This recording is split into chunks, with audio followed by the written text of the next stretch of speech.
How to wax at home safely. Smooth skin in minutes. Struggling with unwanted hair? Skip the salon and learn how to wax at home safely. In just 2.5 minutes, I'll show you step by step how to get smooth, hair-free skin without the pain and mistakes. Wash the area with warm water and mild soap. Dry completely.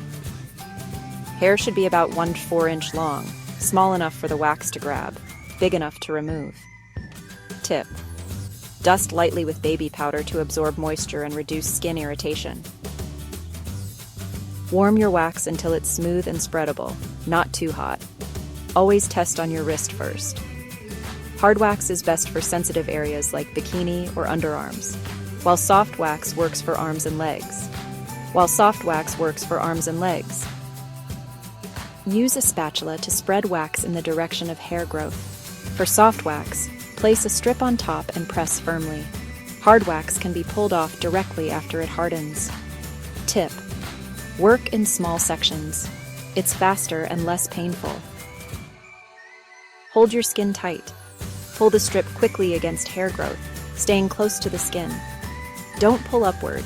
It hurts more and can break the hair. Repeat in sections until all hair is gone.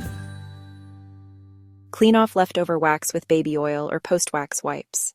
Soothe skin with aloe vera or a gentle lotion. Avoid hot showers, tight clothes, or sweating for 24 hours to prevent irritation. Start with legs or arms before sensitive areas. Wax every 3 to 4 weeks for best results. Relax and take deep breaths. It reduces pain. Smooth skin at home is totally possible. Follow these steps and enjoy weeks of confidence without stepping foot in a salon.